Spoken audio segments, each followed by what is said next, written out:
Have you ever felt like an outsider looking in, like you're watching the world through a window instead of fully living inside it?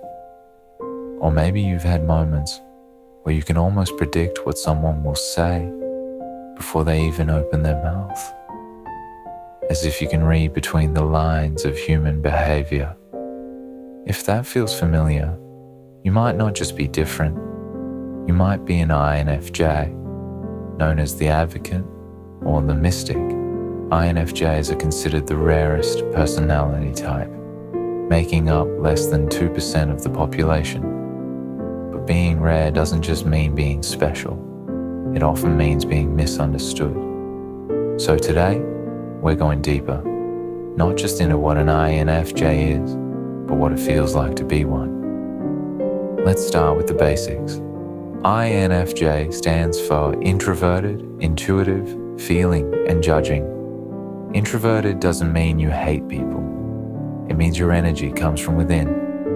You need solitude to recharge, to think, to feel, to make sense of the world. While others may thrive in constant noise, you find clarity in silence. Intuitive means you don't just see reality, you see possibility. You read patterns, hidden meanings, and future outcomes. Where others see what is, you see what could be. Feeling means your decisions are guided by emotion, not weakness, but deep emotional intelligence. You care about harmony, about people, about doing what feels right on a human level. And judging doesn't mean you judge others. It means you seek structure. You crave order in a chaotic world. You like clarity, plans, and purpose. But when these traits combine, something unique happens. You become someone who feels deeply, thinks deeply, and sees deeply. INFJs often describe having a kind of sixth sense. It's not magic, but it can feel like it. You can walk into a room and instantly pick up on the emotional atmosphere. You notice the tension no one talks about. You sense when someone is hurting, even if they're smiling. And because of this, people are drawn to you. They open up to you. They trust you. Sometimes even strangers feel comfortable telling you their life story. You become the listener, the advisor, the quiet healer in the background. But here's the part people don't talk about enough. Being this emotionally aware can be exhausting. You don't just understand people, you absorb them. And over time, that can lead to burnout.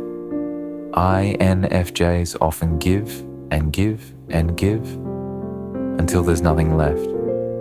You prioritize others so much that you forget to take care of yourself. And because you value deep connections, you don't have many relationships. But the ones you do have mean everything. So when someone breaks your trust, it cuts deeper than most people realize. This is where the INFJ door slam comes in. It's not impulsive. It's not dramatic. In fact, it's often silent. It happens after repeated disappointment, after your boundaries have been crossed too many times. And when it happens, it's final. You don't hate the person. You just detach completely. Another hidden struggle? Perfectionism. INFJs often carry an internal vision of how things should be, how they should act, how life should unfold, how the world should improve. But reality rarely matches that vision. And when it doesn't, you can turn that frustration inward. You become your own harshest critic. You replay conversations. You overanalyze decisions. You wonder if you could have done better, said more, been more.